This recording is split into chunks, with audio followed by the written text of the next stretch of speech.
Welcome to episode 4 of Whispers from Raven's Nest, or from the Raven's Nest. I'm not quite sure what I'm going to talk about. I feel multiple things coming up, and there's some resistance to recording this one because, like I said, I don't know, there feels multiple things coming up. I'm not fully clear on it, but I'm just gonna talk for a little bit and just see what comes through. Cause like I said, my main intention for this channel and creating it is to allow myself to be witnessed. And that also requires me consistently showing up. Right now, my goal is about once a week. I mean, if something comes up to post more than that, that's fine. But right now, my goal is once a week, at least creating a consistent practice of speaking my truth and allowing it to be posted, whether people hear it or not, because there is a chance even later. But it's the practice, the devotion for me. This is part of the work that I'm currently doing in my life. And there have been times where I have resisted it. I mean, it still comes up, even now. With journaling or other things that requires getting things out. And other times there's not. I know that for me growing up, I was loved in the way that I could be, that the people around me knew how to love me. And at the end of the day, though, let's be honest, just like me, they're flawed human beings. Yes, we're spiritual beings, and the other layer of truth to that is we're also choosing to have human experiences, which means with the humanness comes the full spectrum of emotions, the wounds, the blocks, the traumas, all of that. And so one of the things for me is that my vulnerability wasn't welcomed, not intentionally. It's just looking back, I just know that it triggered, or I like to say activated. Lately is something for me that I've started saying over the last something odd years. Instead of, sometimes I'll still say triggered, but I like to say charged. It created a charge in someone, or activation. And it created that to the people closest to me, or the people that I worked on being vulnerable with, that I thought I could be.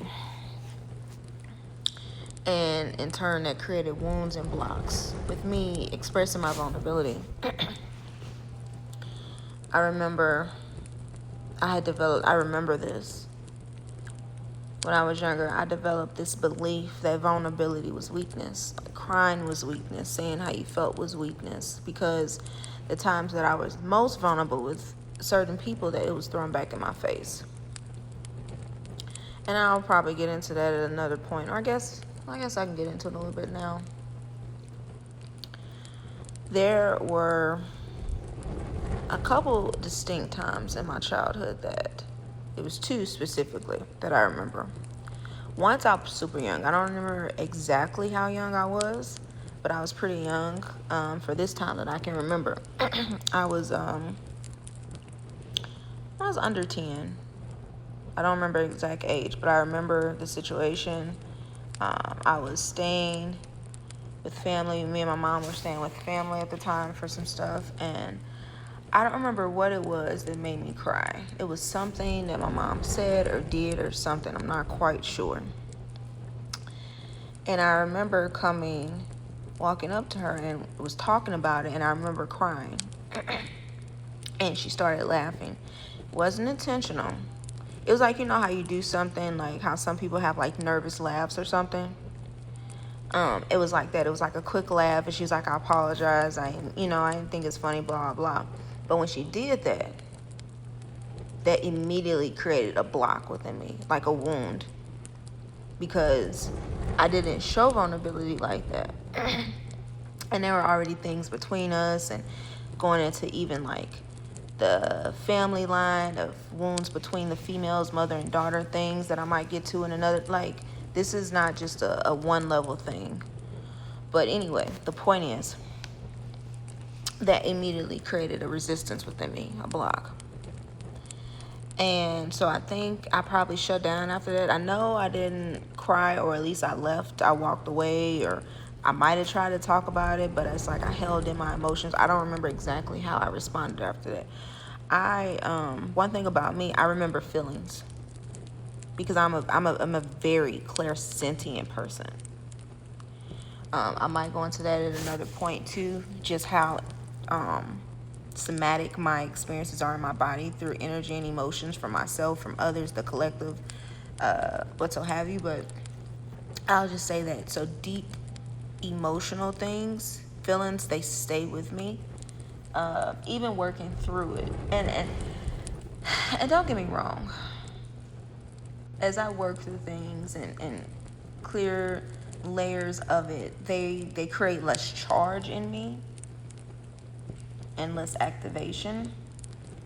I'm just like I was saying. So there's that. And I'm also, like I said, that is part of how I remember things deep in my being. It's feeling based. So so anyway, there was another time some years later, I don't know if it was a year or two, I don't remember. I know because we had lived out of town for 1 year about at some point. So I don't know if this is when we got back or before we left. So it was either sometime when I was maybe around 10 or 11-ish, or like 13 or over-ish. I'm not quite, I don't remember exactly. But I do remember where we were.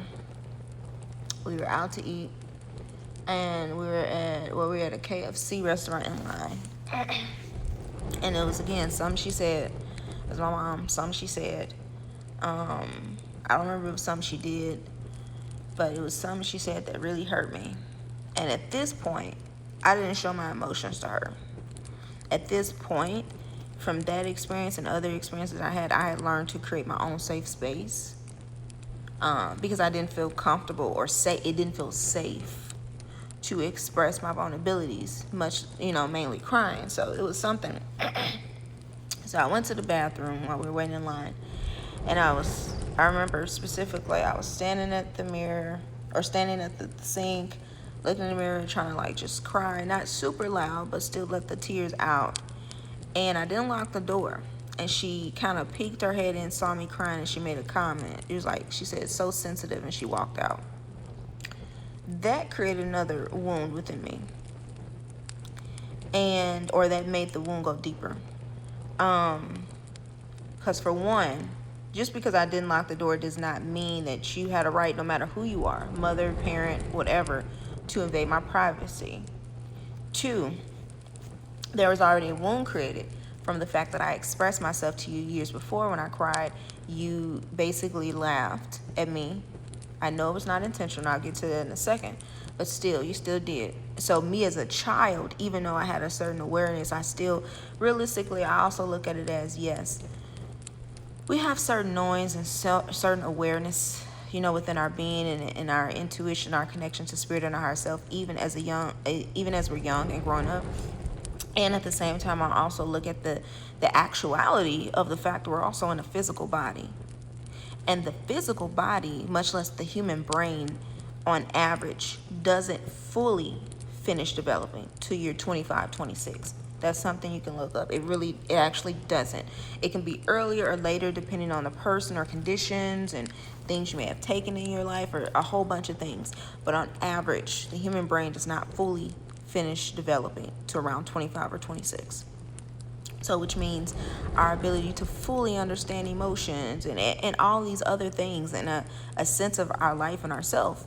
Things could shift within that year. You could be fully like, oh, I think I know this and all that. And then around that time point when things fully kind of start to lock in for you, if that's your situation, like I said, it can vary. Things might shift completely for you and how you saw things. So anyway, So let's go back to the fact of I'm not there yet. I'm not even a young adult. I'm still a teenager or a young teen. Well, yeah, I was either a preteen or a teenager at this point. Like I said, I don't remember what if it was before or after we got back from out of town. I believe it might have been after.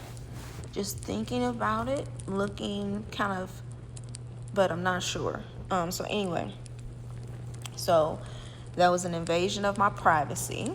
Whether I locked the door or not, the door was closed. And then I had already felt basically unsafe to be vulnerable with you from my experience before crying. And then you had the nerve to make a comment about it, like to throw something in my face that I didn't even give you access to see. You invaded my privacy on that.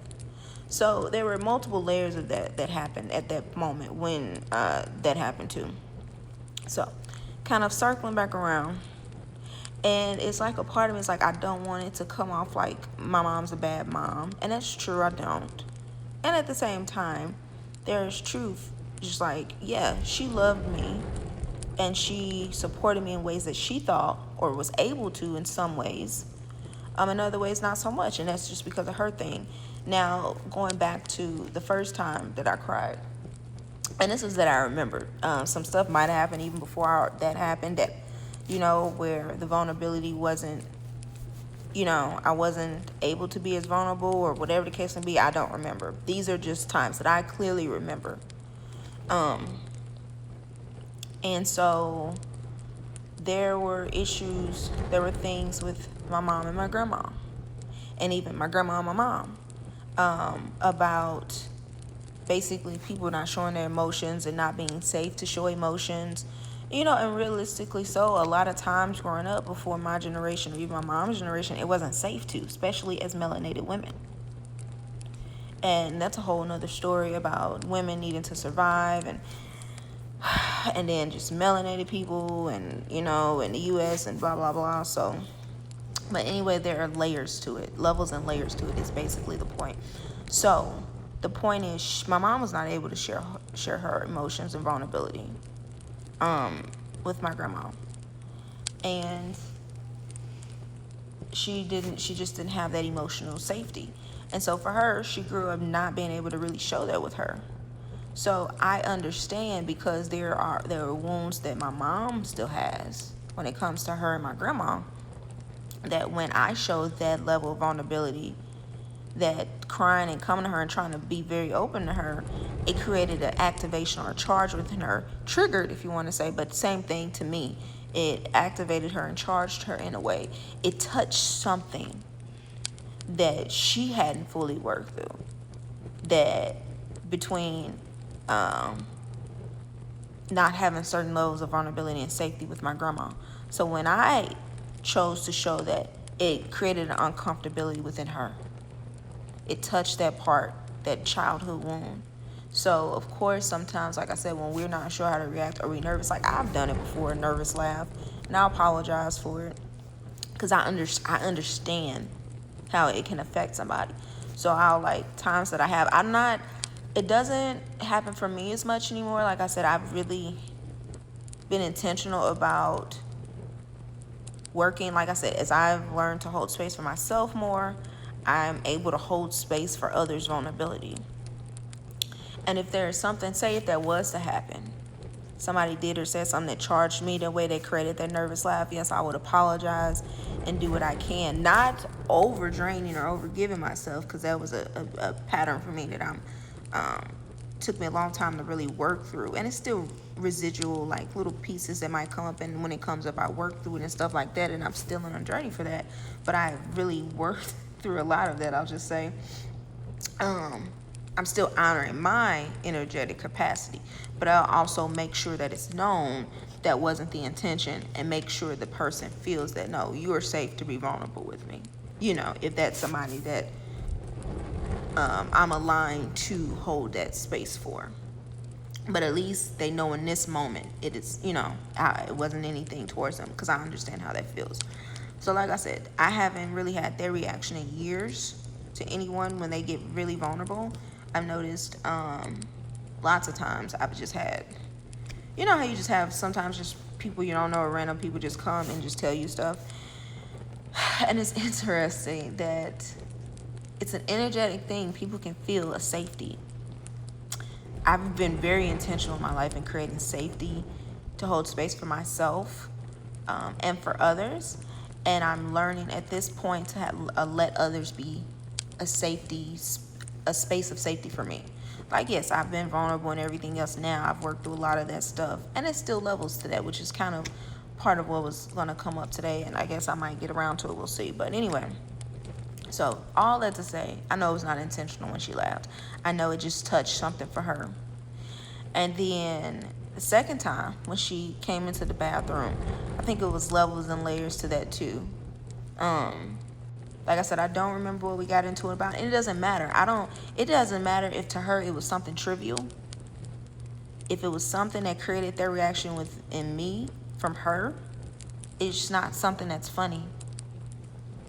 I will say that. So I don't give any like, oh no, it was okay. No, it's not. It's just I've also been very intentional about understanding the psychology and how people, sociology, like at least the basic levels of it, you know, from my own experience, from seeing others, and from learning like the actual knowledge base about how we interact with each other and ourselves. So part of it was also something was touched again. I also feel a part of it was the fact that my mom grew up not really having privacy to a degree also. She thought it was okay to come in there. And also the fact that, you know, I'm not quite sure. Maybe she just... I know, looking at her over the years and seeing her, she also didn't really have a lot of safe spaces for vulnerability. Or it was, let's say,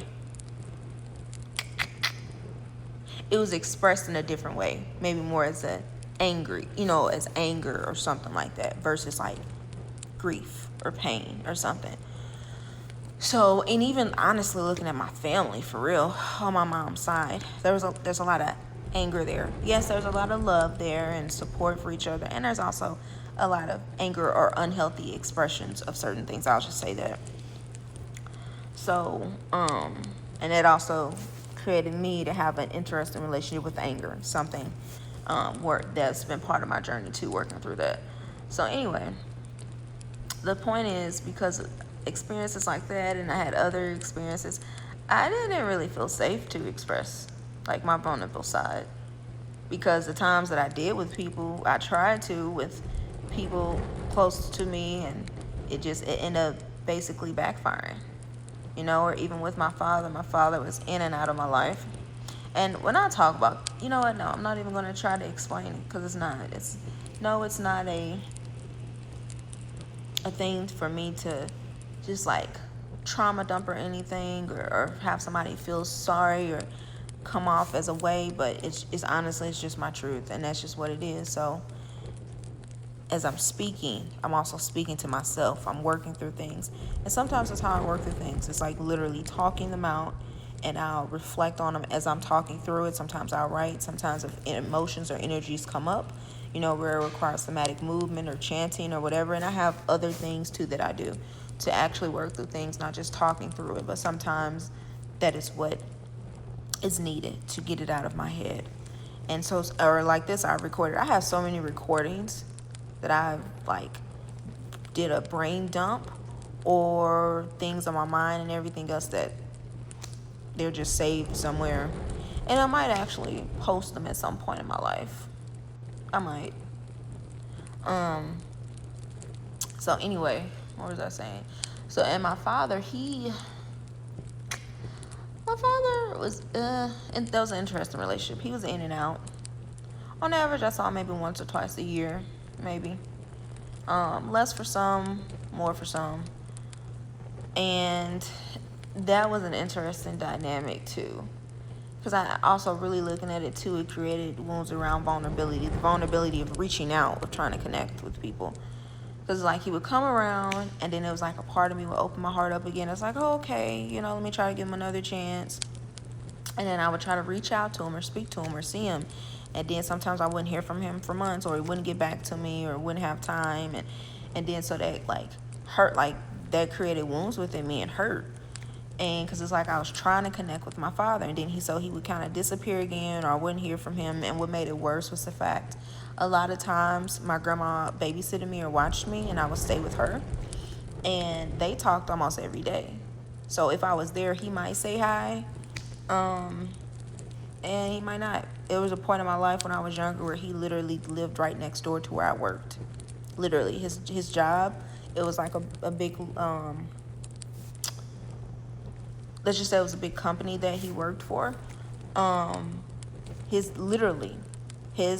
job, one of the locations literally was right next door to the apartments we lived at. And even then, sometimes I still didn't see him for months. So I remember some Father's Days, I would like drop off a Father's Day card. My grandma and my mom would, take me to drop it off, and I wouldn't hear from him. I might just get a quick thank you or whatever. So me and him have an interesting relationship, and they created certain wounds too around vulnerability of like trying to show like I would like to connect with you and everything else. And so there was different things around that. And I remember growing up, there were times I couldn't even mention my dad at all without like just crying instantly. Like so much energy. There was so much charge behind it. There was anger, and there was pain and grief and all of that. And it took me a long time to work through that. Long time. And I saw him, like I said, I did see him every once in a while. I remember the first time. Now, granted, I don't remember if he told me this before. But the first time I remember me knowing I had siblings was when I was 12. Now, the oldest out of all of us, she said she saw me when I was a baby, firstborn. So, but I remember one day he picked me up. Like I said, I was around 12 or 13-ish, because it was probably when I got back. That was, like I said, around the time we probably left when I was around 11. We came back maybe around the end of my 12-ish year from out of town, or maybe it was 13. So it was somewhere around there. It was when we got back, though. So I remember he picked me up, and he was like, we're going to go meet your siblings. I was like, what? I'm going to meet my siblings? Like, yeah. I was like, oh, okay. So I met them, at least from the age I can remember, for the first time. Some of them I did meet for the first time. I met the oldest sister out of all of us, my other sister, and I met one of my brothers. I didn't meet my other brother until about 5 or 6 years later. After the oldest out of us, my sister, after she passed, it was sudden. It was like a natural disaster type thing, so it was super sudden. So at her vigil service was the first time I met my other brother. And so me and my dad had an interesting relationship, I'll just say that. And I could see too, he had a lot of things to work through, mentally and emotionally and everything else. And it was interesting. And I'm not gonna go fully into it, but let's just say, like I said, I've always had a strong connection to my intuition, and even when I didn't trust it, even if I wasn't sure of it, I would do things intuitively, and I would usually get a confirmation later why I did that, whether it was something going on astrologically, collectively, or a situation that came up. So it's like my system knew, or my spirit knew, and it was working through me to prepare me in some way. So, no. Okay. All right. Never mind. I'm not supposed to talk about that right now. I'll talk about it in another story. But basically, I'll just say, because my father isn't here anymore physically, let's just say I got an inkling before he passed. And it allowed me to, all the work I had been doing on myself the years up until when he passed, allowed me to make peace with him right before he passed. I'll just say that. At least like to have a certain conversation that brought peace to me and him. Like we connected, we talked, but for me it was like very like, hey, how you doing? I'm not, just really focused on other people. Like usually my siblings would try to get us together or something for gatherings, like all of us. So I would come to that every once in a while, but I didn't spend like regular time with him, because once I got to a certain point, maybe when I was around a preteen, at this point he had come in so much, in and out so much, I had just like, my heart felt shattered towards him, like felt so hurt.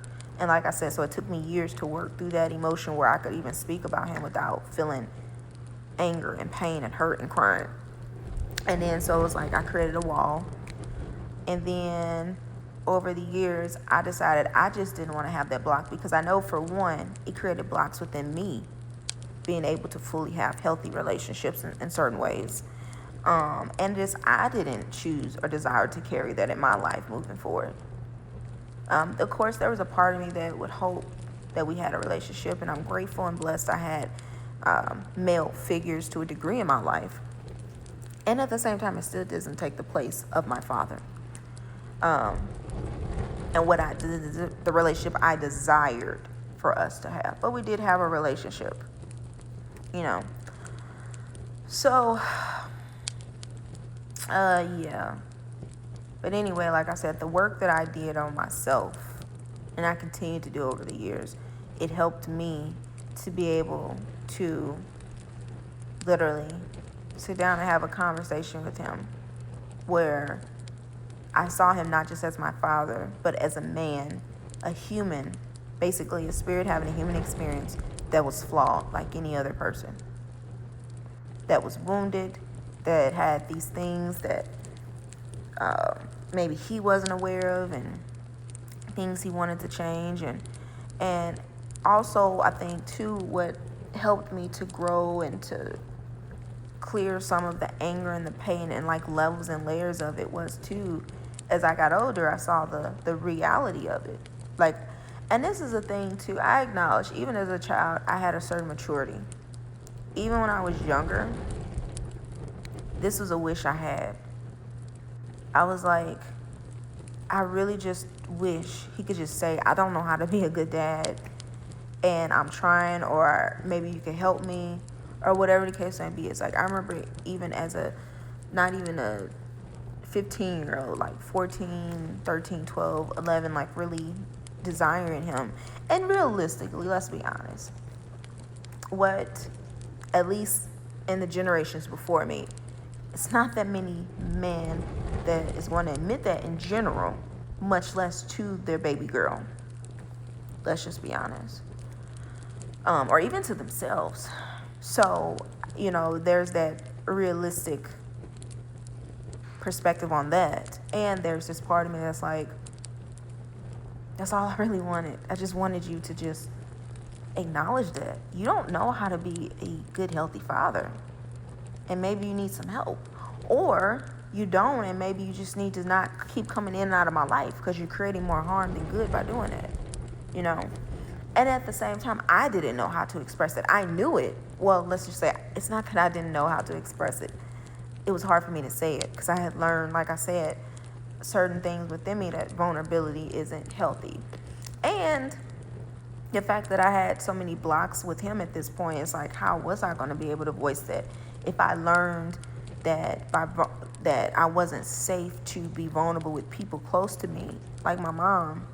There was a part of me, especially with the way my dad was already, I wouldn't be safe. Like, what good would it do to mention that to him? So there were levels in that too, you know, levels and layers to that. Now, I could say that, you know, if he was still here, we could talk. So,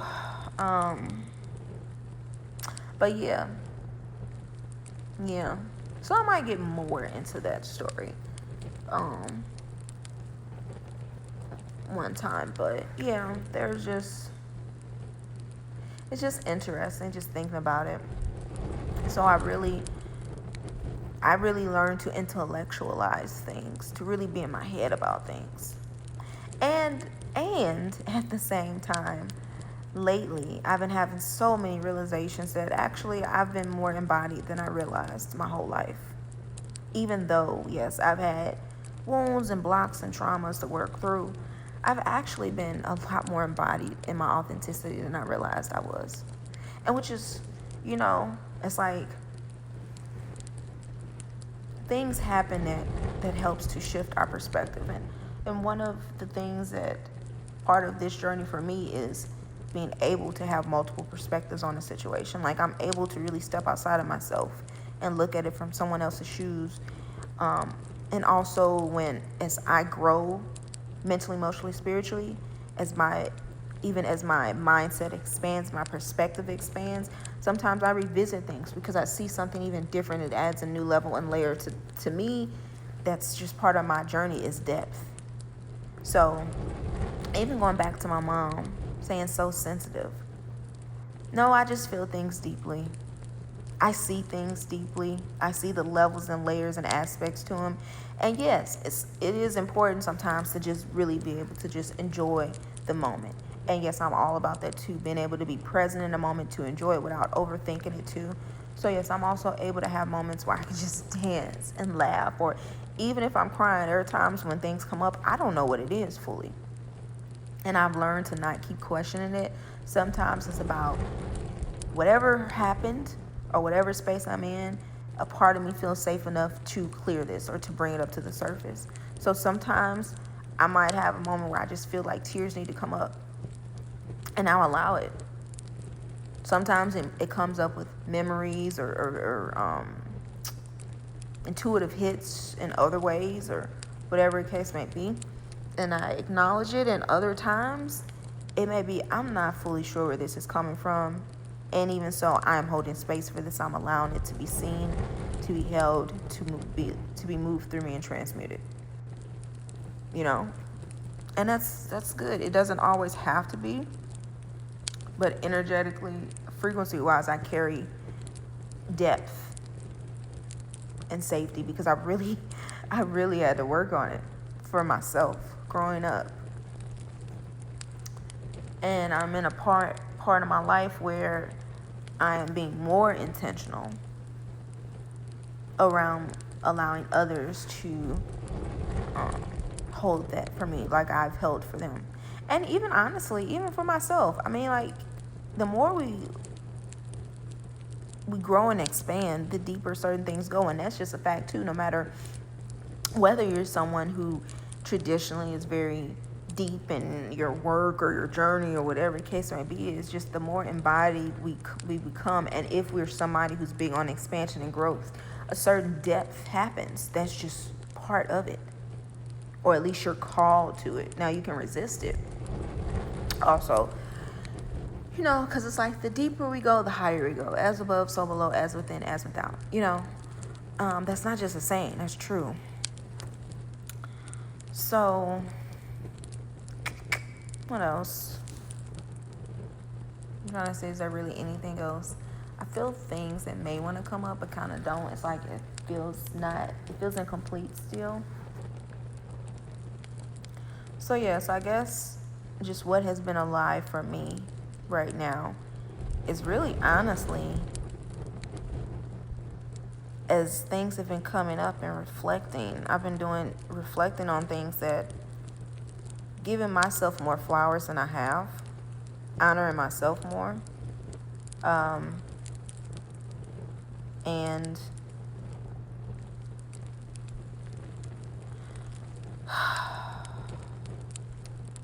celebrating the big and the little wins. And just, yeah, I'm being called to hold space for myself, like, intentionally more now too. Like, it'll be times where you're intentionally working on something, and it's like, okay, you've done the intentional work on it, so maybe it's just maintenance. Lately, I've been feeling like to hold it, but in a different way. To hold space for my creativity more, my inner child more, like going deeper. Because I've really been, and it's like a part of me has known that I've been resisting it, and at the end of the day, for me, at least in my journey, my connection to my inner child, that innocence, that aspect, that creativity, that divine curiosity and openness is a big part for me in my journey. And it's essential. And even working with energy, I'm shifting. Like, I'm really seeing how certain things I've been doing are shifting into things that it's like I'm working with myself to go to create more sustainable, I guess, things, systems, protocols, rituals, whatever you want to say, so that I can show up for myself more consistently in a way that is that I am deserving of, and also just even more for the collective, because it's like I need to be able to honor myself in the way that I deserve to be honored more, so that I am able to more consistently and sustainably show up even collectively and just in my life and in sacred service. And the ways that I've been doing things, like, yeah, they've been fine, but it wasn't a certain sustainability to it, at least not in the way that I'm being called to move forward. There just needs to be shifts happening. And so I just feel it. It's just,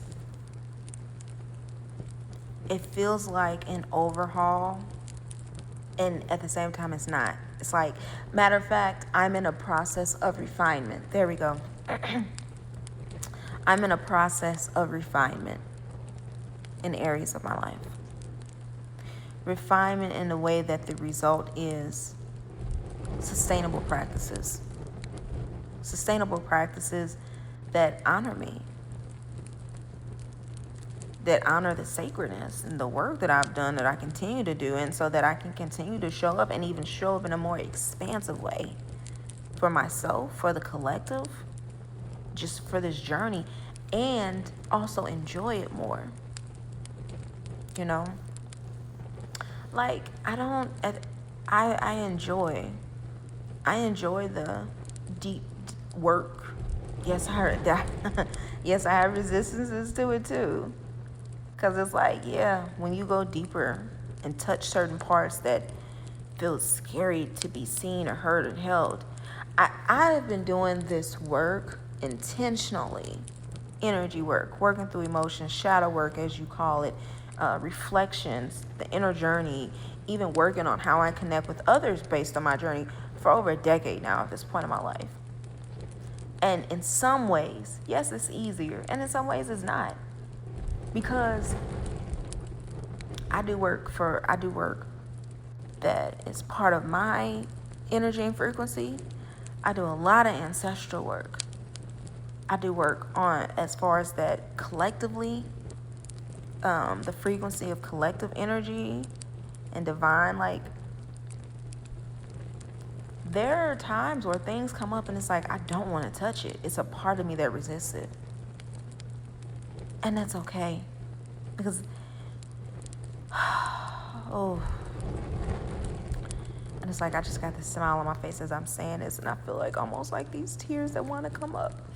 It's okay, in the essence that I am learning to just be me fully, more authentically, in a level. Like, it's just, I'm being called to go deeper in my authenticity. That's what it is.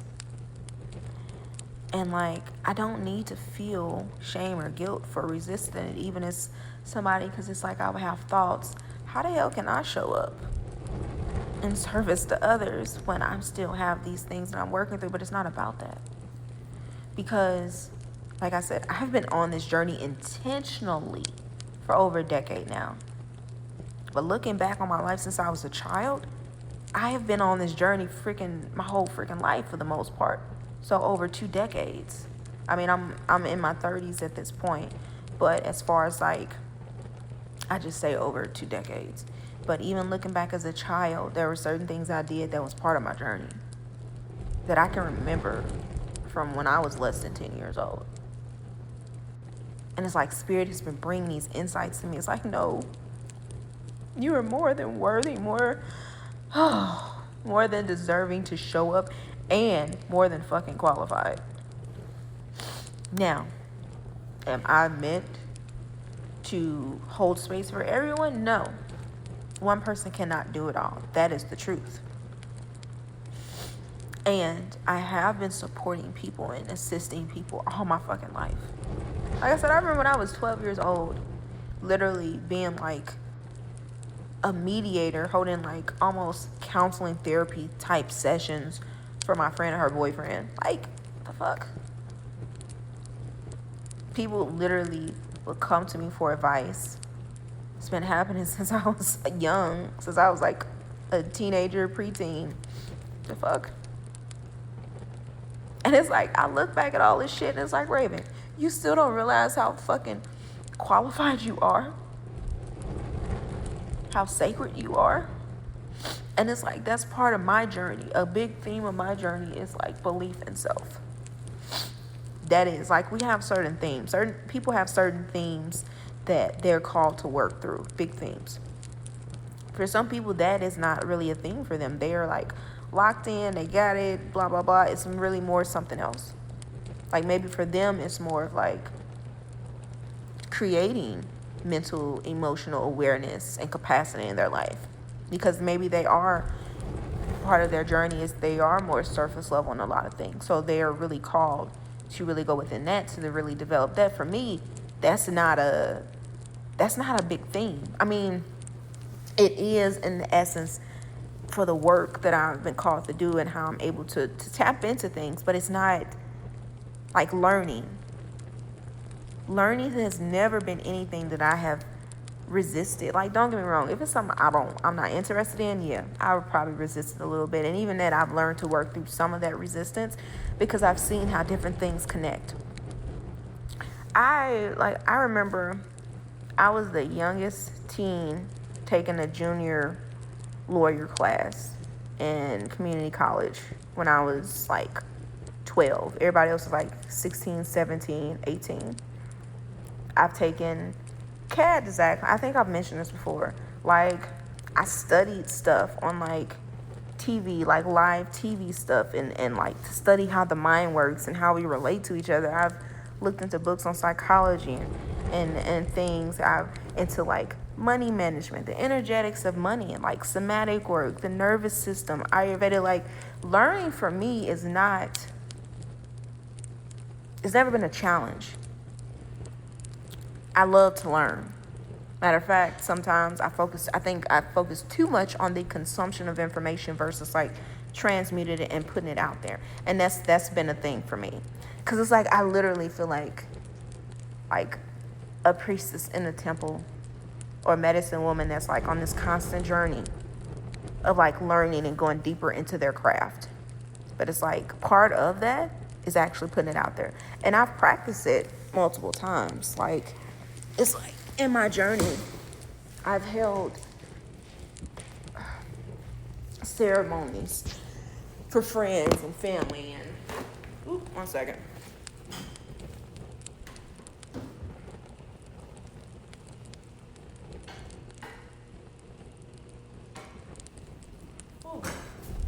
Had some energy come up I needed to clear. Like, I've held ceremonies for friends and family using my gifts, whether it was using my oracle cards or tarot cards, doing my sound bowls and gong, doing sound healing, or channeling insights and information to them, serving plant medicine, and us being outside doing somatic work and dancing, or even just holding space where it's not a certain like agenda or outline of what we're going to do. It's literally, let's come together and what comes through comes through. And I'm still working through it, because I feel like even now, when I just said I had to clear some energy, when I started talking about like my sacredness and really realizing it, like talking to myself, I had to sit the intuition, or I had to spit basically. I had some saliva come up, like they got intense, and I had to spit. My body clears, moves energy a lot, very somatically. More than I have seen, honestly, at this point, for anybody that I have dealt with. I know I'm not the only one that is very somatic in their experiences. And at the same time, I'm starting to realize I don't think it's as common, though, in workers.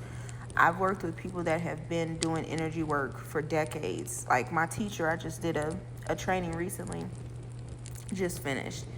I did a session with her, and she was like, yeah, I have only seen in the decades that I've worked maybe 2 or 3 people that really like clear things through their body like you do. I've seen it in other practices I've done, worked with other people who are also like clearing and working through their gifts. So I'm starting to have a certain realization. Now, there's also levels and layer to it. Could there be some beliefs within myself around needing to hold the energy so much too? So I'm working through the, like, it's levels and layers to it basically. And I also know there's a reason for it. Like, for an example, I have a friend that I had this intense clearing session for. Now, I've held energy and moved it for others in my life intentionally and unintentionally before, but this has not happened before. This happened probably a few years back. Or maybe not. It's probably only been about 2 or 3 years. I don't remember. But anyway, I have someone, he's an ex, but we've been friends for 10 years, 10 plus years at this point, since we ended things. And so one day, let me plug up my phone. It's storming. I think it should be okay. Actually, I can plug it in right here. Yeah, but I keep talking without needing to move. So once he came over, and let's just say he needed a place to get away from some stuff, just to kind of hang out. And so anyway, the whole day, because I was a little pissed at him, because I'm like, for one, why are you bringing this drama to my door? I'm a big no drama type of person. I'll just say that. But anyway, he was there, and it was just like this tension and like everything else. Ooh, let me cut off some lights just in case too. Oh. Hopefully, I gotta worry about the power going out.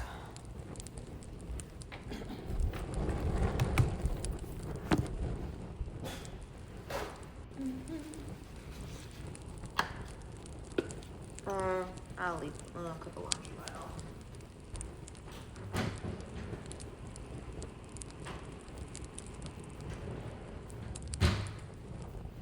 Okay.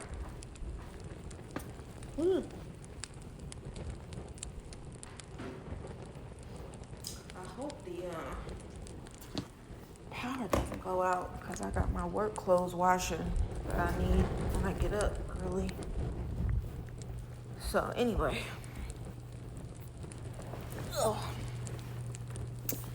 So anyway, basically, at some point during the day, because it was so much uneasy energy that day between us, because I was pissed at him.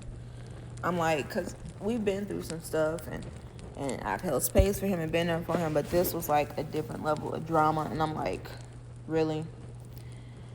But anyway, I could feel something with him too, like a deep thing, and let's just say he's had a pattern of attracting certain things.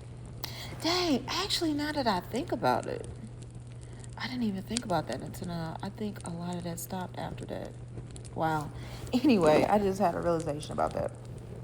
And anyway, at one point, he was sitting on the couch, and I was sitting on the floor doing something. I don't know if I was like, I don't think I was working on my sound bowl. It was like, I think I might have at some point. I think, I remember fully the day up until that started happening, but I was either working on my sound bowl, or I was like sitting thinking. I don't remember, I was doing something on the floor, but it was like a part of me felt like clearing some of the energy, because it was like a part of me could tell how heavy and dense it was. So basically, at some point I started stretching, just like stretching on the floor, and eventually I started like moving, like somatically, like shaking and moving. And then I was just like, I just started saying, it's so heavy, like it was and this turned into a whole ritual before I even realized it, that I literally took all that energy into me and I transmuted it. That's never happened on that level before yet. Like, and it was like, because I looked at him, because at first I'm like, what's going on? You know? And as I'm looking at him on the couch, he is passed out, like knocked out. And I realized what was happening shortly into it, because it wasn't like he was just tired. It was like he was knocked out. Like he could not wake up. So I'm literally starting to go into this whole ritual and ceremony. Like I'm dancing, I'm moving the energy through my body, like getting up, standing, dancing, moving, chanting. I'm on the ground chanting, moving, like literally I'm just moving all and transferring all this energy. And then he randomly pops up, like randomly pops up out of nowhere, like knocked out, goes straight to the bathroom, comes back, sits down, literally his head falls again, like he's passed out again. And that's when it was confirmed. I am moving all this energy through from him. And it was like he needed to, like, spirit literally had him knocked out and like where he couldn't be up and resist. So it's like all the energy was flowing, and he would get up randomly, like 2 or 3 times, like just randomly throughout it. Literally just pushed him awake, went to the bathroom to pee, came back, knocked right back out. And it happened 2 or 3 times, maybe 4 during that whole time. And when I was done, about 45 minutes, an hour into it, I was like, everything was so light. We were laughing, we were joking, the energy was clear, like it was a complete shift. It had never happened like to that degree before, at least that I was aware of when I was moving energy for someone. But that's when I realized too that yeah, it's a reason for me experiencing things so somatically. And it made me think back about like how many times throughout my life I was moving stuff and everything else that wasn't really mine. Like I knew it, but it wasn't until that happened I had a different level of looking at it. So, yeah, even like collective energy. Like we had a tornado here where I'm at locally a few days ago. We hadn't had a tornado like this in a while in our area. And I mean like years that did this much damage, and it came in quick. And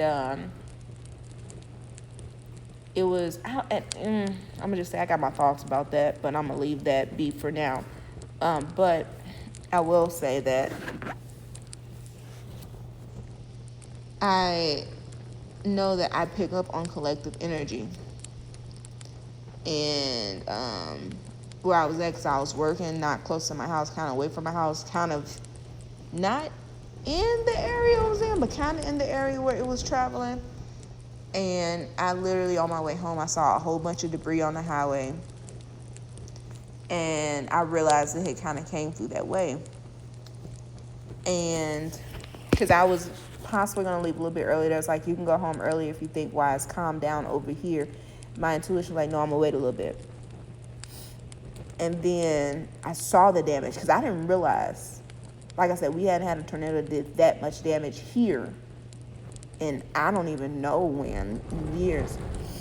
And it's like I'm picking up on all this stuff, all this energy as I'm driving home, like getting this intense migraine and headaches and all this other stuff. And when I got home, it was like once I was inside, it calmed down. And so it's like picking up on that collective energy and everything, the fear and the pain and the hurt. Because like I said, once I saw the videos and stuff, I realized how much damage it did, like literally destroyed houses. So many trees were knocked down.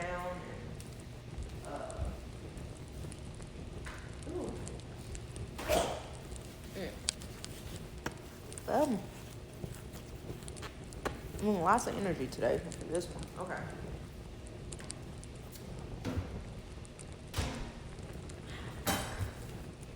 Okay. So yeah, I just say all that to say I know there's a reason for the depth for me in my journey, and how it's meant to not only help and assist and support others along with myself. Like even like drops of intuition, like I do stuff intuitively. Like for instance, sometimes I have information that comes in like quick, like so quick it disappears. And sometimes it comes in more slowly and sustainably. So say for instance, I had a time I remember I used to ooh, okay, never mind. I'll talk about that later. But let's just say sometimes it comes in quick. Sometimes it comes in no, okay, I can't talk about it. Okay. I was just it's basically a lot of energy is being moved from my throat chakra right now. Like I said, I'm creating a practice of being more feeling more safe to express certain things. And part of like my gifts has been part of it. I've had people that I felt close to, even like in my young adult years, that I've expressed stuff to about my gifts or what I do, and they like laughed in my face, and it created more, like other wounds. And so I'm really learning to just not give a fuck. That's that's really what it is. I'm learning to love myself more by giving a fuck less how somebody takes my authenticity and how I show up and my gifts, and being okay with that. Not in a way it's like where I don't care, because it's like I have this level of healthy detachment, and at the same time attachment where I do care. I do care how others feel and think and everything else, and at the same time though, it's not about them, because my journey is my own. It's for me, it's not for anyone else. And being focused on what other people think and how they perceive, or even what they think is worth giving energy to a note, that's just going to keep me stuck. That means I can't show up more for people. Like, I'm so proud. I have a friend that I basically kind of grew up with a little bit. I have this lady that she used to babysit me when I was younger. And so I still like regularly go see her. I've been doing it for years, basically since I was a child. And so I kind of grew up with like some of her grandsons and family and stuff. So I basically call her like a grandma. And so one of her grandsons I kind of grew up around. We still keep in contact every once in a while, but he has this business that he's been doing locally for a while. And I'm so proud of him. And he, basically his company, became a drop-off center basically for donations for tornado victims. So I dropped off some stuff. I think it was yesterday, or yesterday or the day before. It was yesterday actually. Huh? Was it yesterday? Yesterday or the day before. I don't even know at this point, but it was yesterday or the day before. And I just remember us chatting for a second because I hadn't seen him in over a year, actually probably longer. And we were just talking for a second because he was still, they were still taking care of stuff. But he's like, yeah, by me having this, I can help more people. And like him just like celebrating it, and it was great. Like, because they just expanded into another building, like a bigger building for them within like the last month actually. And like seeing all the donations that they were able to take in, from clothes to food to baby stuff to like so much. And then they had so many people there to organize and drop off the stuff. And then, when I see stuff like that, it drops seeds in too, like even as reminders. Because I know that the more I'm able to show up more fully and even expand, and the more I'm going to be able to show up. Oh my goodness, excuse me. So much energy is moving right now, and it's so wonderful. And even then, I'm still learning to people like to hear, because when my body starts moving energy, it could be like I need to spit, or I need to burp, or I like might do like a om or a chant or whatever. It looks different. It's whatever it needs to be. And of course, I still take into consideration where I'm at. Like, say if I'm in like a group session or something, I'm not gonna just scream at the top of my lungs when we're having a moment of savasana. You know, I'm I'm going to be aware of where I'm at. But also, if I do feel the need to do it, I might chant or I might make some hummings or something. And then when I'm by myself, or if it's a time to like move energy, like by yelling or something, then I'll take advantage. Like times I've done breath work.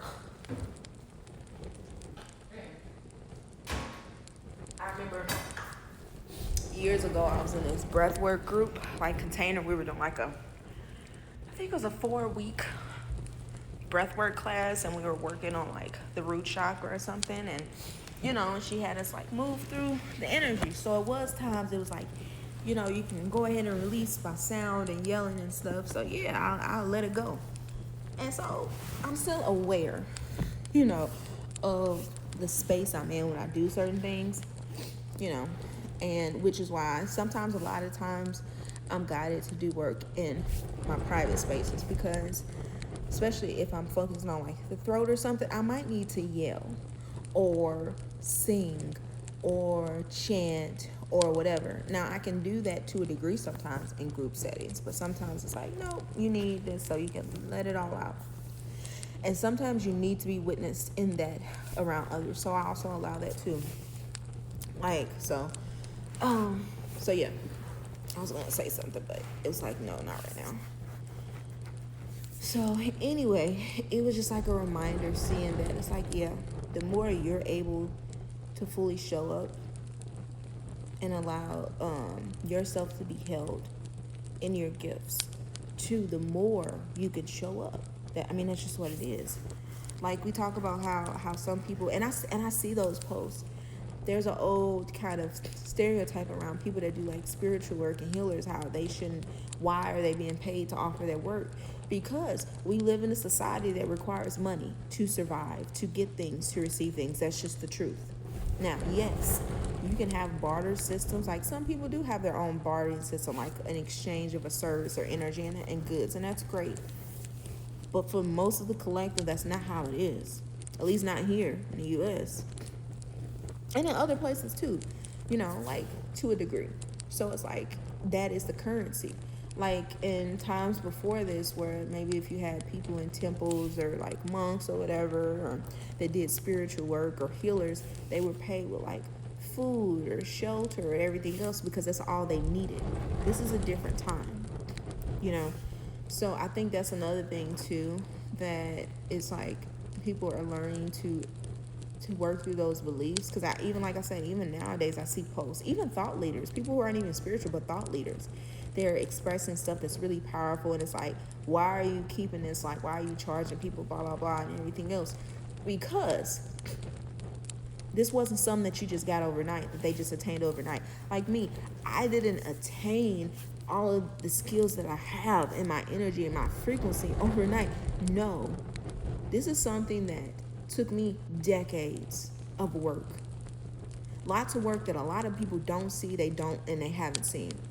People weren't there the times where the spirit woke me up at 4 o'clock in the a.m. and I had to physically purge and cry and get energy out that was being called to release. Where I had to do energy clearing, I had to do like tapping or somatic work or rituals to clear this energy, because it finally felt safe to work, like to come up, to be worked through. People didn't see that.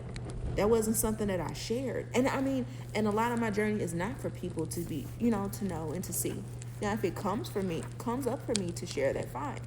People didn't see the so many dark nights of the soul I had, where I was, battling depressive thoughts and energies and frequencies and hopelessness and stuff, because that was a part of my battle, was mental wealth. Like, I literally went through a whole big journey of like, from having these wounds to having a journey to transmute them slowly over the years, where things will come up, and they weren't always mine.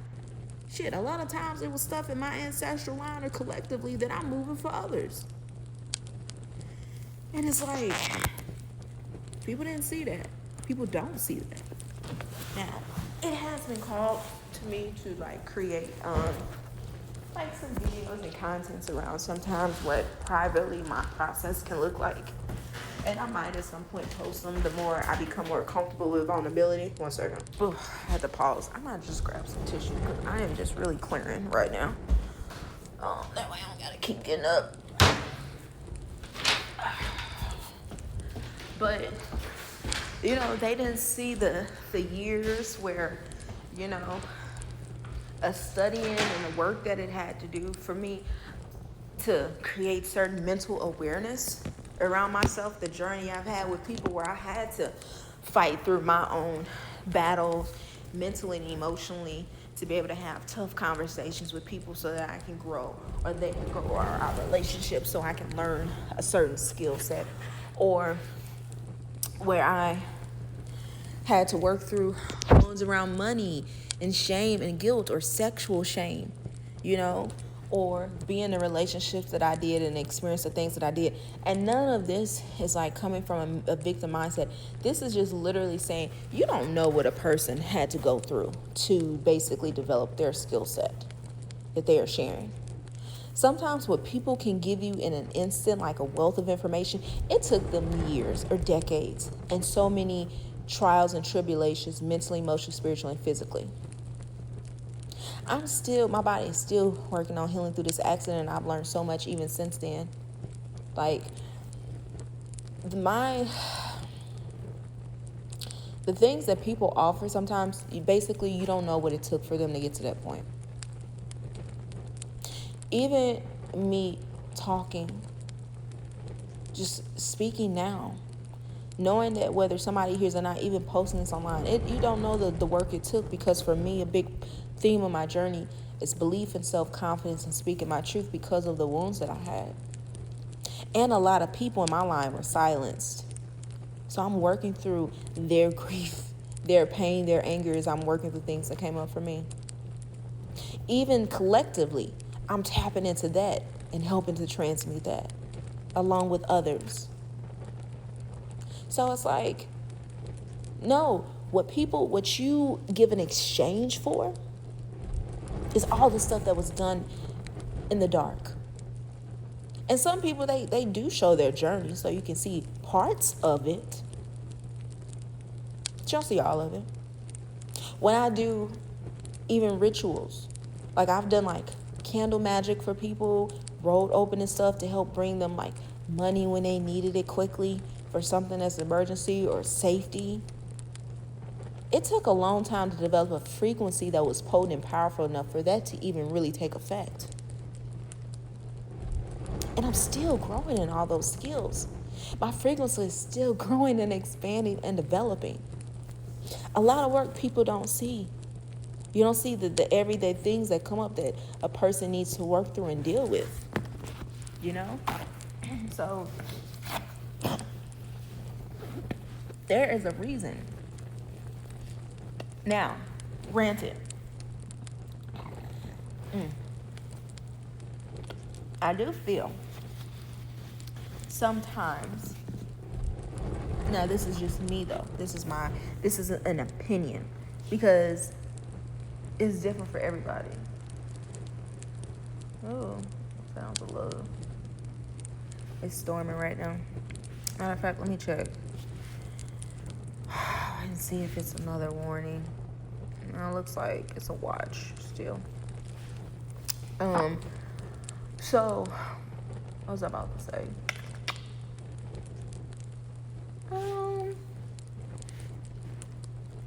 One second. I got this song that keeps playing in my head. I just need to pull it up. I'm not gonna play it. I just want to pull it up so I can. There we go. Okay. Cause it's like it was constantly dropping in, so I could focus. So it's like I do feel like sometimes I'm not sure if the price sometimes people put on their service and products is worth it, the value. But that's an opinion. I feel like I've seen some stuff from some people, and I feel like that's totally overcharging. Now, I just said you don't know their journey, so I don't know. So that's the thing. I do think there's a thing like good when it comes to like research, the standard, but you also have to know what is potent. Like, why is it something valuable for you to offer at this price point? You know. And honestly, when you have your own business, you have a right to charge what you want. So I do feel like sometimes there are people that charge certain amounts that, in my being, it does not feel equal to what they offer or the value. Granted, that could be traumas and wounds coming up, and I always like to reflect when I notice certain things come up, like, is this coming from a place of like, is this actual clarity? Is this actually my intuition dropping in, my connection with high self and spirit? Or is this like a wound? Or a combination of both. And I say wound, it could be like an ego-based thing or whatever the case may be. Is this creating an activation or charge within myself, even though I can't fully feel it clearly? Because sometimes it's like little bits that charge and activate you. Sometimes I can feel stuff so clearly, this is a clear trigger, activation, charge, whatever. Other times, like, I don't know. I need to do a little bit deeper dive to really figure out if this is coming from that type of place, or if this is literally just spirit. And realistically, sometimes it could be a projection, you know, because sometimes when people like to say, oh, if I was in their shoes, I would do this, or people sometimes say, oh, if I had this gift, I would have been and did this. That's a projection. At the end of the day, you're basically projecting that if you were this person with their experiences, this is where you would be at. But you don't fully know it because it's no way to fully be in somebody's shoes. Yes, some people are able to put themselves in that perspective of the other person and have an idea more than just the knowledge and what they see. I have certain sometimes where I'm able to do that. Even then, I still can't fully say because I'm not them. Because if I fully could embody all that, then I would be them. I'm not them. My experiences are my own. Just like somebody could say what they would do if they were me, you're not me. You can't be me. Now, the other level and layer to that in duality is we actually are mirrors to each other, and you are me and I am you to a degree. We are all parts of source, and we are all our individual beings and spirits. So there's that duality in that, and it's just like, it's so interesting because the way my mind works, it's like I can see this and I can see this and I can see this. It's like, it's, yeah.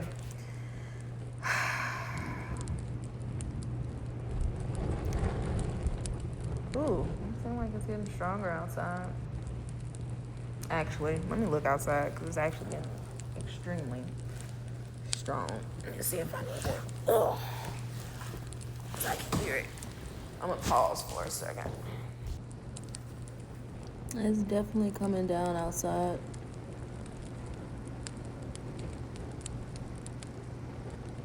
Strong wind. But it's like, yeah, there's a reason though. Ooh, that's a lot of, okay. That wind getting a little strong. Shit, I mean,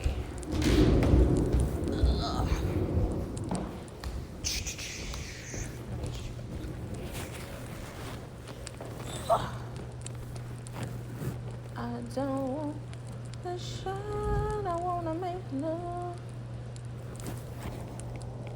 A tornado watch. Okay. Yeah, let me pause for a little bit.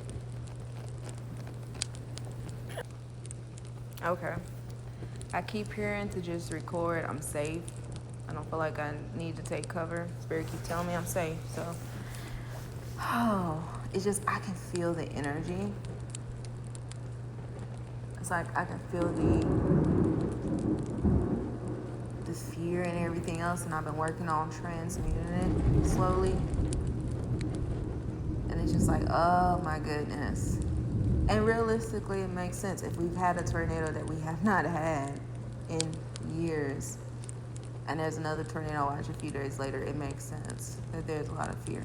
Realistically, there's probably something within me too that's coming up, not just what I'm picking up on others, because I actually really love thunderstorms. I've always loved them. And I remember the first time that I can remember felt fear from a thunderstorm, like the lightning. It was the day my sister passed. I didn't plan on getting into this, but because actually she was struck by lightning. I remember I was getting my hair done, and I just remember literally when this thunder struck, I just felt this intense fear. Ooh, and it's coming back up. Oh, okay. I see what's going on now. Oh, I see what's going on now. All right. It's grief coming up. And also, I'm still picking up on collective stuff. Yeah, I've been doing an intention to go deeper into like grief and anger, working with them more. And I just kind of got into this container that, a couple where we go deeper into our emotions like anger and grief and stuff. So, yeah, I feel it. It's like a fear and a grief, and it's like that's coming up within me, and it's bringing up. I'm feeling the day back when my sister passed, but it's also taking me to another memory when I was a child. Actually, it wasn't I don't know if it was it might have been a tornado or like hurricane warning or something. But let's just say I was out in one when I was out of town. I'm not gonna get into that, but so I'm just feeling these energies and come up right now. So I'll probably get off soon so I can do some work to move these through my body. But yeah, it was sudden, but that was the one day that I remember I felt like scared. And I remember sitting in a chair as she's doing my hair and just thinking to myself, why do I feel scared of this lightning? And it was around the exact same time I found out, around the time the lightning struck my sister, because she worked for the post office and she was out when it stormed. So she kind of had to hide or stand under a tree, and the lightning just struck straight through the tree, straight to her. And so you could even see it through the tree, like how it came through. So, and like I said, I talked to my other sister later after she passed, and she said she had a weird feeling around that day too. Probably around the same time, I don't know. But, so yeah, thunderstorms, like I said, I've always loved them. They just, I don't know, it's something about them. But tornadoes and like hurricane stuff, that stuff, sometimes it does activate me a little bit. And so, yeah, that's interesting. But I didn't even think about that until as I'm talking about it, it brought me back to that. It's multiple things coming up for me to work through.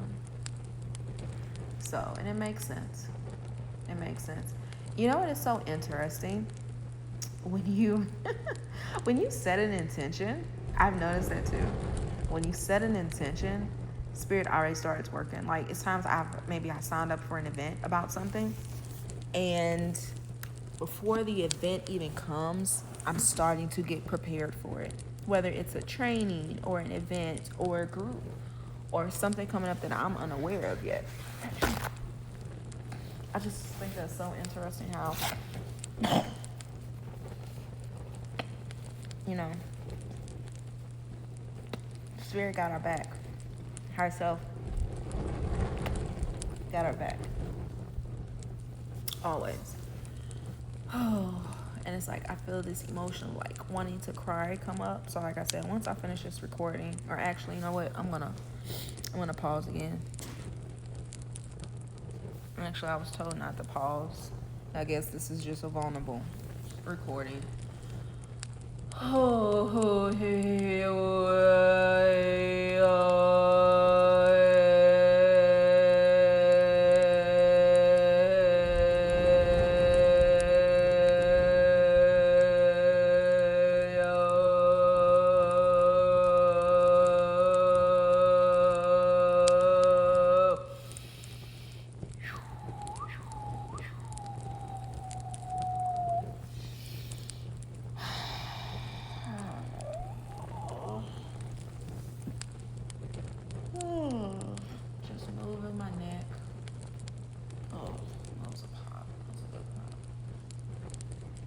Moving some energy. It's like a lot of throat stuff. I'm massaging like the middle of my chest. It's like where I can feel the grief coming up, and I'm just massaging that energy to help it flow out, to help it move as I'm taking deep breaths. As I'm sitting here with my other hand open, palm up on my leg. Ooh. Starting to move my hips in circles.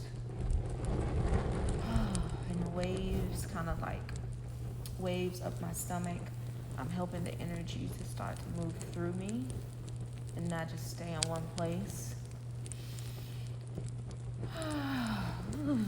Shaking my shoulders. Sometimes it's just as simple as just like really sitting and moving the energy through your body, just letting it flow. Ooh, I'm getting hot, which tends to happen when a lot of energy starts to move through me, or a lot of energy is building. Ooh, also clearing. And I feel like I'm gonna have to pee soon. I can feel that feeling coming on. Sometimes that's how my body clears energy. And other ways of elimination too.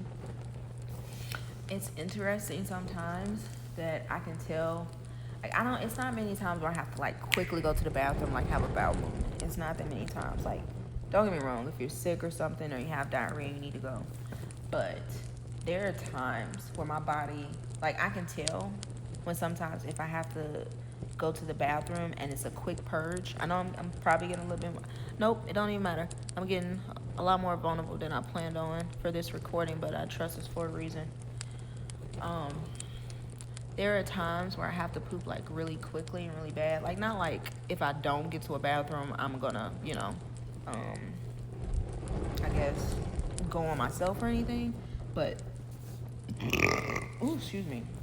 Ooh, there we go. Felt so much energy just leave my chest. Oh, my heart space. Oh my goodness.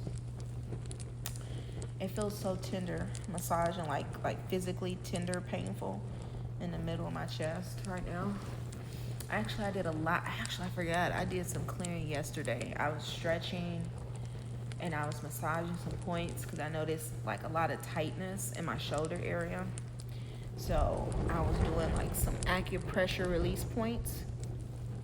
Basically, I was going through and kind of feeling like my shoulders, the back, like putting my my hand under my armpits and kind of feeling like the areas behind there and kind of just touching it, or even like where my like the side of my breast and stuff. And every time I felt like a really tender point, I would just press on it for a little bit and just deep breathe with the intention to clear the energy. And so a part of the time I started crying a little bit and I was doing some more stretching and movement. That helps because sometimes, a lot of times, there are physical points within us that is actually holding a lot of energy. And sometimes that's why it's tender. And it could also be physical stuff too. And sometimes the energy, because it's been there for so long or becomes stagnant or built up, it becomes physical manifestations, issues, pain, aches. Headaches, migraines, stomach aches, fibromyalgia could be one. I'm not a doctor, I'm not a medical professional, so I'm just saying from my experience what I have learned, maybe things to research or try, but not saying this will cure or blah, blah, blah, any of that stuff. Just saying, always seek medical professionals' opinions. Yes, throwing it in there. But even like fibromyalgia, because it's typically like an unknown cause, sometimes that could be due to like an energetic thing. A lot of times we have physical things that go on and people don't really correlate them to a spiritual, energetic, mental, emotional thing. But a lot of times what happens is when we don't give the attention that give something the attention that is asking us to give it and hold space for, like an emotion or a thought or a memory, and it keeps coming up and we keep pushing it down, it can start to manifest physically in our body because we're not giving it the attention. The first levels and layers is usually just the knowing and the energetic frequency of it within our being. And if we don't give it the space to help it be seen, acknowledged, held, and moved and transmuted, because that's honestly, you can't technically get rid of something. You can only transmute it. Energy cannot be destroyed. It's just transmutation. I think that's another thing too. And I had to learn that also. It's like I'm clearing this, I'm releasing this, and that's great. Like you can release levels of it, but to fully like transmute certain, like to fully shift things, it's not a getting rid of, it's a transmuting it. Transmute it with love. Transmute fear into love, or pain into joy, or confusion into clarity, things like that. So, oh, excuse me.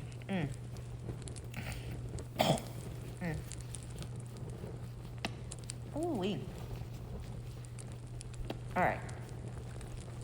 I kind of got off, but I was meant to go there for a second. But yeah, so sometimes I can tell when I'm having a full-on energetic purge, like physically, like having to have a bowel movement. It's like I can feel it. It's like an instant wave that comes on, and literally I just feel all of this energy. It's like I'm ready to go. It doesn't happen that much anymore like it used to when I like was really initially on my journey, or even kind of, and I'm not even saying it like I'm at the end of my journey, but let's just say from the time that I've started till now, because I don't hope or plan to leave here anytime soon physically. But so far on my journey, I used to have a lot of those, and now not so much. I mean, I still can sometimes, but not so much. I remember the second time. I think it was the first time I did it at home. It was the first or second time I did it at home. When I did hape, it's called either hape or rape. It's a natural tobacco plant that's made in like the Amazon's tribes make it. And it's basically natural tobacco. It's dried and it's ground into a powder, and you take it as a snuff up the nose. It's extremely grounding and clearing. The first time I had it was in ceremony. Even though, which is funny, like I said, how Spirit prepares us. I had the inclination to buy some myself months before the ceremony. I bought it, but I felt like I wasn't fully ready to physically connect with it, even though energetically it was already in my life and starting to work with me. And I just set it on the shelf. And then when it was time, I had a ceremony where I was given it, and I started working with it on my own. And it was either the first or second time I worked with it on my own. I had that physical purge where I had to go to the bathroom like that. It doesn't always happen. It really just depends on what's coming up and how you release. It's different for everybody. I'm just, like I said, my experiences are just very somatic. So, like now. So it's different for everybody. Some people might only get like downloads of information, like clear cognizance, things like you just know, you don't know how you know. Sometimes you get clairsentience, where you feel it. What's the other one? Clairaudience, where you can hear things. Visions. Is that clairvoyance? I think so. I don't know. My clairs are a little, I can't think of right now, but I think that is. Claircognizance, clairvoyance, clairsentience, clairaudience. Yeah, that's right.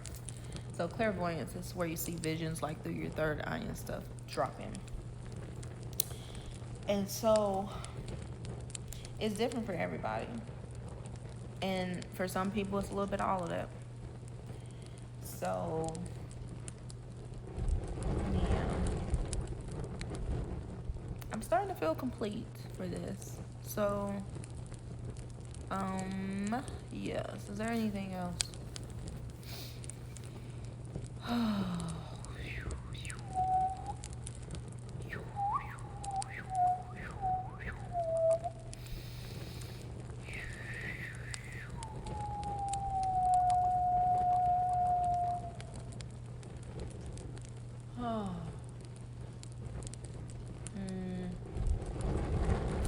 Yeah, I'm just trying to make sure I didn't miss anything, because I tend to, like, when stuff is coming in, I can jump around and not fully finish a thought, and then I'll like, oh wait, I didn't fully finish that as I meant to say it, and it'll come back after.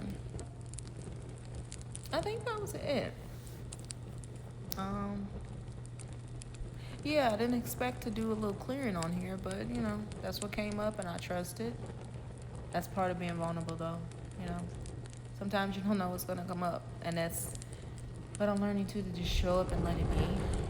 Um, Sometimes not to overthink it and know that sometimes my presence is enough. The gifts that I can offer, like the tool box that I have cultivated over the years of different skills, you know, whether it's working with plant medicines or sound or energy work or somatic work or tapping into your creativity for healing or just holding ceremony, just literally holding space and letting someone do their own work. No guidance or support, but literally the support as an energetic support. And that actually sometimes makes a huge difference. Actually, a lot of times, to be honest. Because sometimes some things are too much for a person to hold on their own, especially if they're new to really going deep. Um, Sometimes they might have a knowing or intuition, and maybe something deep wants to come up, but maybe they don't have the capacity yet to hold it. So even sometimes just being an energetic space holder is enough. It's powerful and potent. Because, like, say for instance, me, I'm able to hold deep emotions, the pain, and also the joy. Because even sometimes the good emotions can dysregulate someone if they're not used to the depth, or how high, like, just like, and that's the thing, how they say, you can only meet someone as deeply as you've met yourself. Just as deeply as you went means as high as you can go usually, because it's like a certain, like, balance to it. So it's like the deeper you're able to go, the higher you can go. And, excuse me, it's also important to be able to balance that out, to be able to ground back in, because we are here on the earthly realm. So we need to be grounded to a degree. And I had to learn it too, because I was like, oh, I want to be able to take people on these blissful journeys and everything else. And then for a long time on my journey, I didn't think about the aspect of needing to ground. I'm like, I did, but not fully. I'm being honest. It's like I just wanted people to take them on the journey. And as I've went deeper into the work that I have seen and my own experiences and everything else, it's like, no, we need to also be able to ground. To be quite frank, I think that's one of the most important aspects, is being able to help someone ground back in, even if it is just an energetic presence. Because sometimes you regulate people just by being there. Like your nervous system, your frequency can help regulate another person's. I remember I did this breath work group, a different one than what I mentioned before. It was like this New Year's, it's a certain massage clinic out by me, and they do breath work training too. And every year they do a New Year breath work gathering, and you have to have taken one of their 4-hour like intro breath work classes already to do it. And I did this New Year one. This was years ago. And I remember towards the end of the breathwork thing, they had us get together as partners. And basically, we basically sat back to back on the ground, and we just breathed. And when I did that, oh my gosh, that grounded me so much. It wasn't even funny. I was like, wow. And I realized, like, that gave me an experience too, not just of somebody being there holding space, even though I know people have helped me ground in that way too, but just like really seeing it person to person on each other, like the connection, the touch, our backs to back, and the breathing, it like gave me a deeper understanding, I guess you would say, of how we help regulate each other. And that's just like if you have somebody, say if you live in a home or in a space you're with somebody that's always like getting triggered and activated or charged, or always yelling or getting upset or emotional or whatever, and you feel dysregulated and you can't figure out why. And typically, but when you're not around them, or if you're outside that space for a while, you usually feel chill. maybe more than likely it's not you. Just saying, maybe more than likely you're constantly picking up on their energy. So their energy is starting to overpower yours. Whether for, and that could be for various reasons, because you can be regulated and grounded in that so much so that a person doing it won't affect you or not as much. And you could also be where you're not. And it could also be you're having an off day, but it could also be maybe they're just more grounded. And when I say, grounded, that could be, they could, how do I say this? Yeah, they could be more grounded in that baseline frequency of chaos and upheaval within their emotional state, if that makes sense.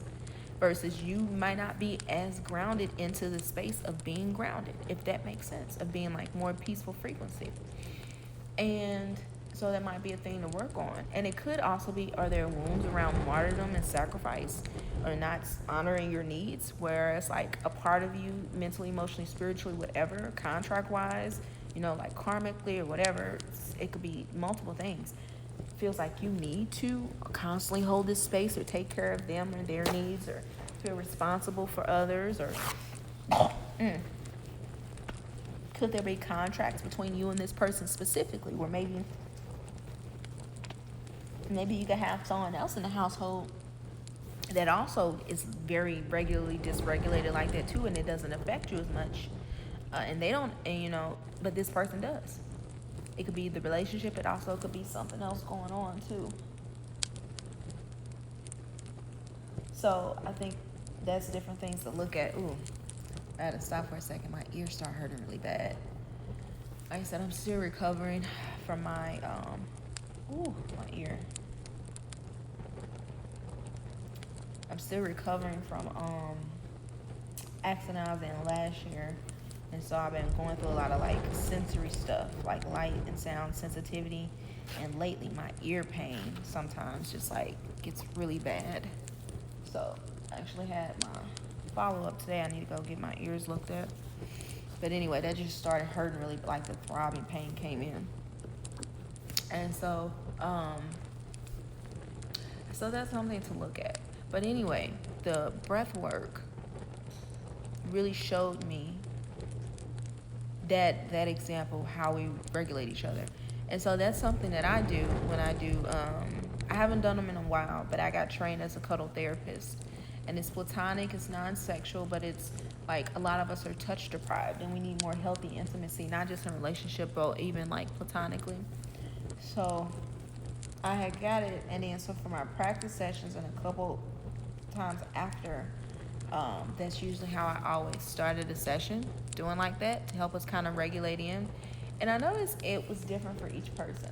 Like I had a friend that when I started like that, I started like talking affirmations, like you're safe and this and that. Ask someone else where we would do that. We would be back to back, but I was doing deep breathing. So it was like it came up however we needed to help ground them into the space.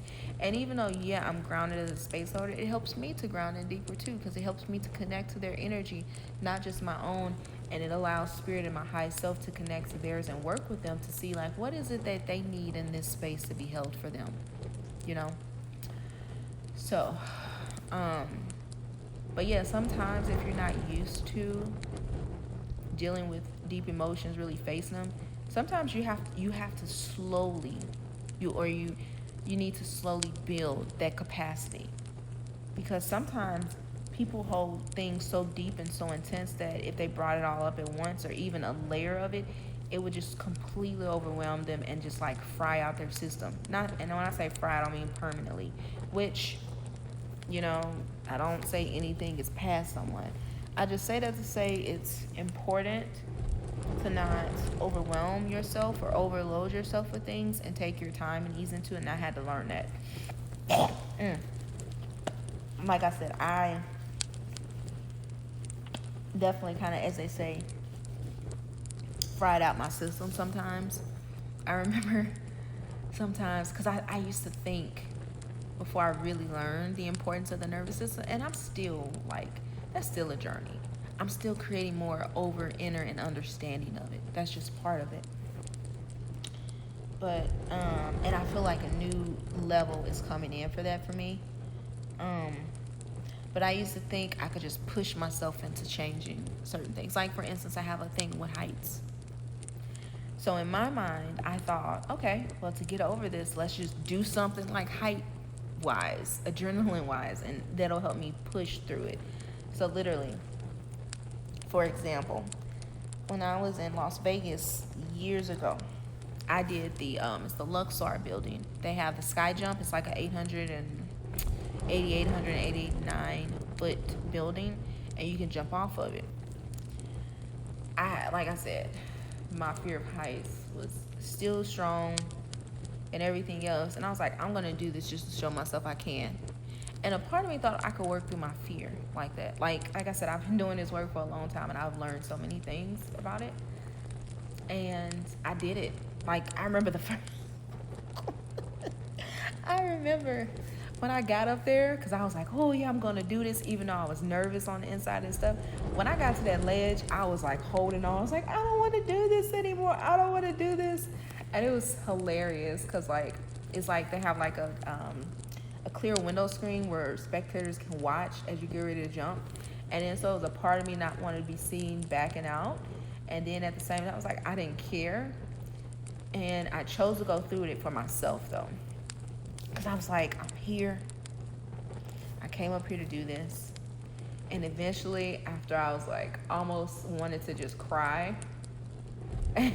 just like, I eventually just like let my hands go. And when I first jumped, I was like, oh my gosh. And then as it like, and because at first it was like, you know how like the bungee cords, it's like an intense drop and then it catches you and then you start going down more slow. It's like that. And when I got done with it, I was glad. And the very next day, when I got up, I did it again. And it wasn't, I did it again to show myself I could again. And that's kind of how I used to be. I used to like really try to force stuff. It's like, oh, I did it. Now that I've done it, can I do it again just to show myself that I can do it? And it's like I'm laughing at the same time. I'm laughing in like a funny way. And I'm also loving that part of myself that did that, because that's how I got to this point. I had to learn it. Like I've done like zip lining courses. I've done other jumps off like a lot, not as high buildings and platforms and stuff. And I remember I did this thing called zorbing. You may have seen it. At least I've seen videos of it. I haven't seen ones on land on video, but I've seen ones in the water. Which the water one, no, I'm not sorry. I'm not doing that one. But excuse me, and I don't think I would do the other one again too, because I was a little bit of an adrenaline person too when I was younger.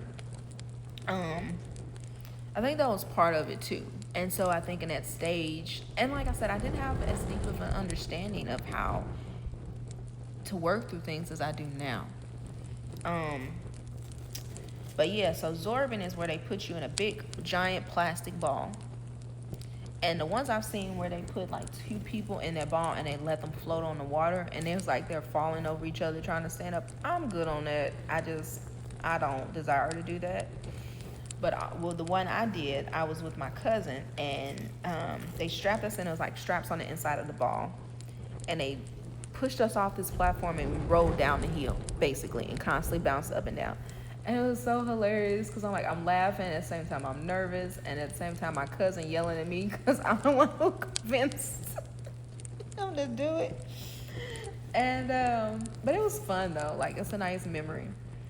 And so like I've always tried things, but with heights I've done it multiple times. I remember once I was doing a zip lining course, and I was on, and like I said, this was me.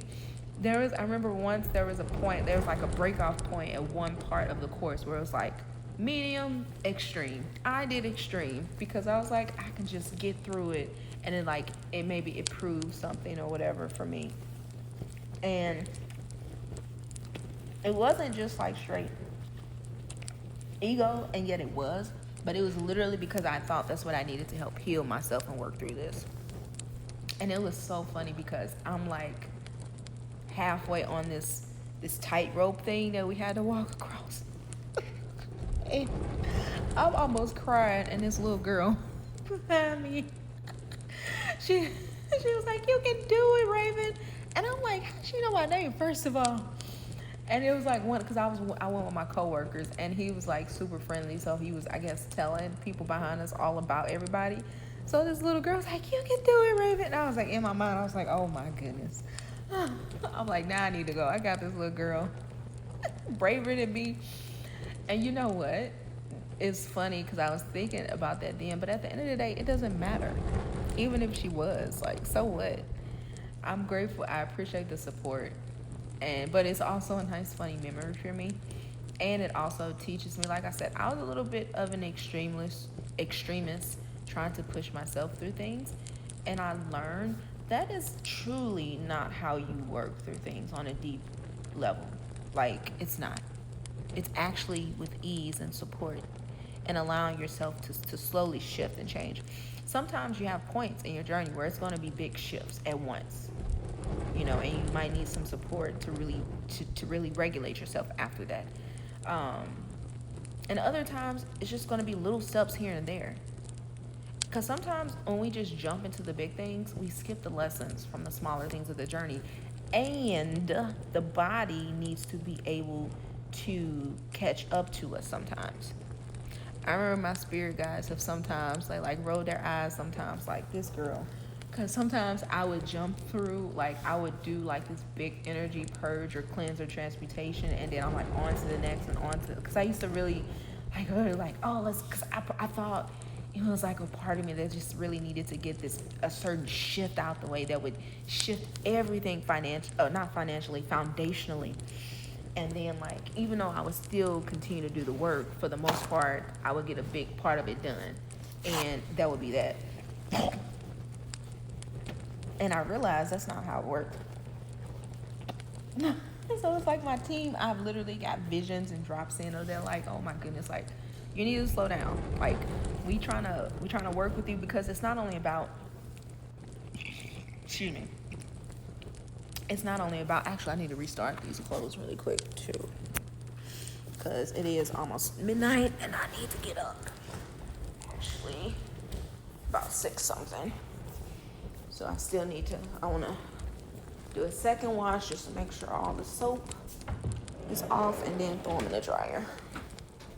So let me do this really quick. Oh, I need to wash my bras and stuff too.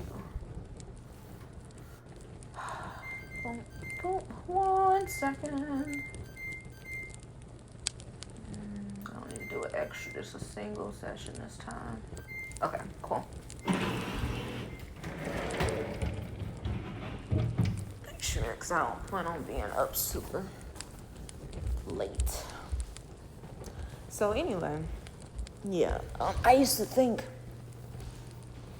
that if I get through a certain point in my healing, or a certain wound, or whatever the case may be, is that it would be like foundationally I would just fully be reset to a degree, and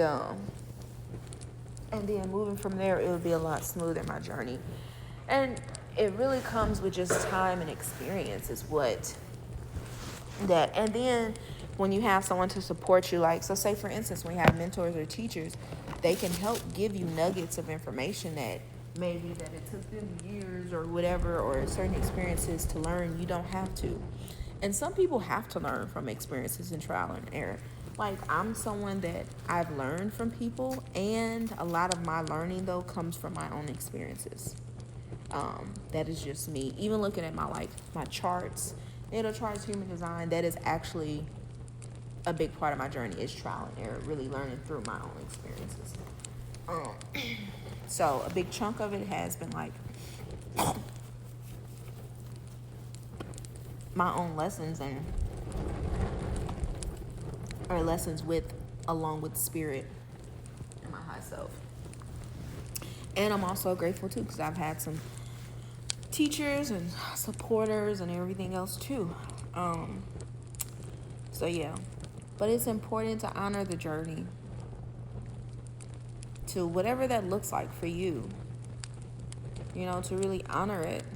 And also don't be in such a rush to try to get to a certain point here and there. Because as much as it's great, because sometimes, yeah, you can push. Don't get me wrong, you can definitely push through the stuff, but a lot of times in that, when you try to force stuff, it creates resistance. And sometimes, like, you wonder, like, I've made this shift, I can feel it, but why hasn't my external reflected that yet? Some things can change overnight to a degree. That is possible. But more than likely, for more people, it takes time to shift and grow. And the divine, just like things work on a physical level, a lot of stuff works on a spiritual level.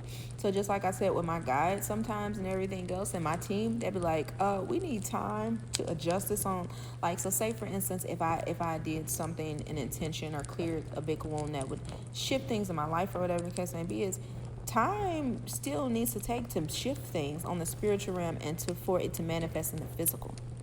That's still a part of it. So it's like giving it that time, and then you need time to integrate. Some experiences, some people don't ever integrate,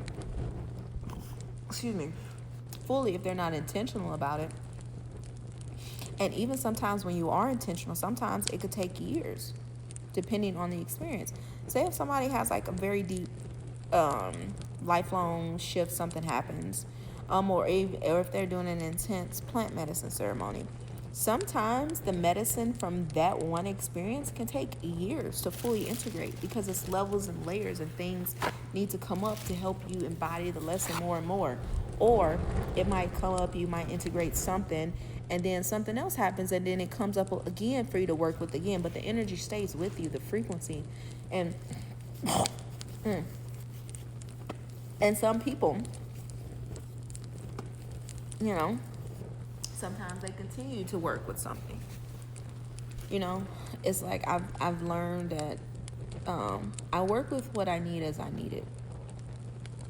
That's another thing I've been learning. I don't need to be consistent with something specifically, but an intention of a practice, a devotion to my growth, a devotion to maybe having something that I can regularly to clear excess energy out my system, something to get movement in, and fitness. And those are not always inclusive. That was something I was thinking about today too, actually, or earlier. That earlier yesterday, whatever. That movement and practices to clear energy for me is not always inclusive to movement for fitness and healthy mind and body. They contribute and they help each other, but they're not always inclusive. So say for instance,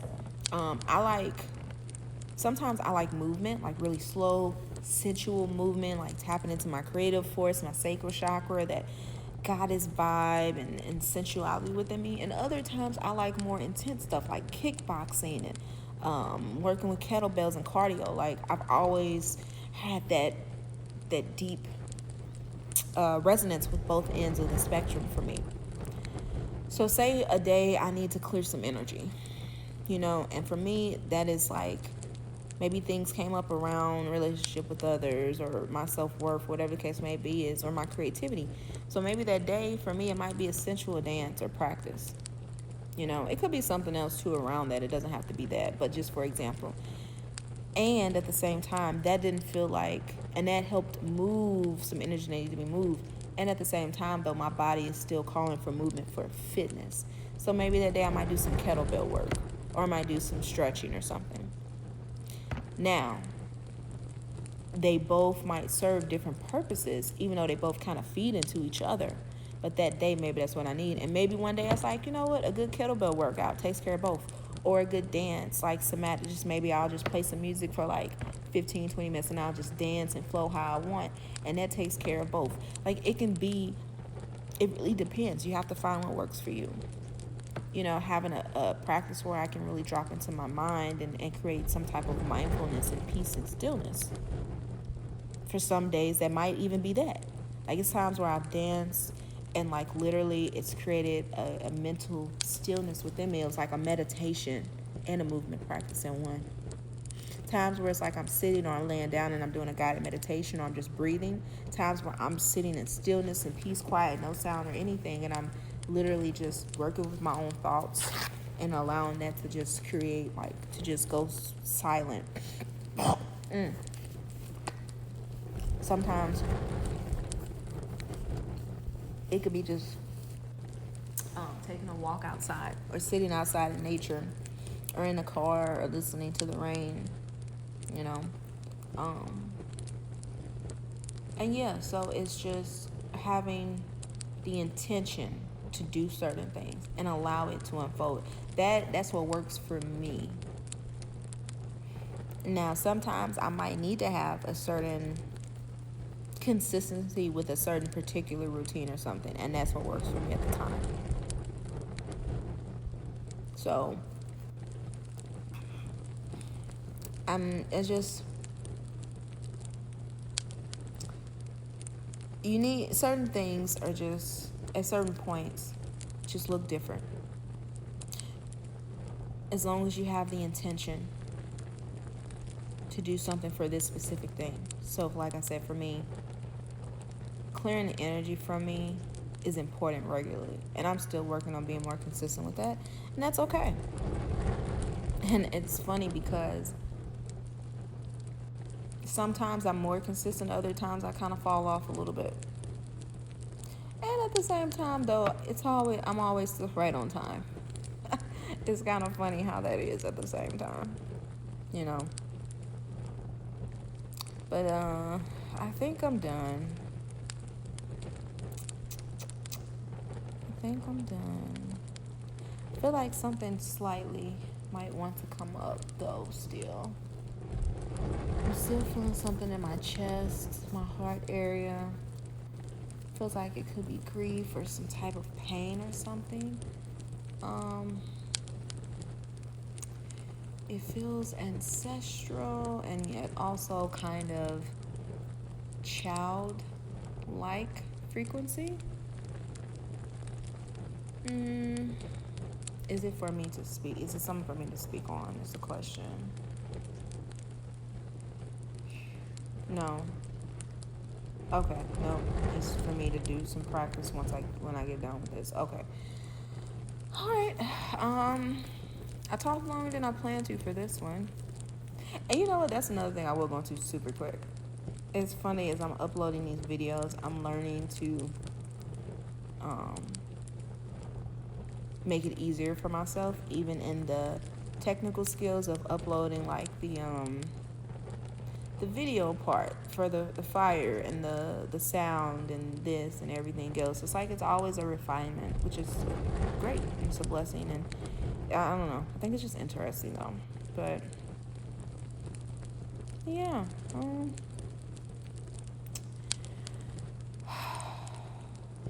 I'm complete. Yeah, blessings.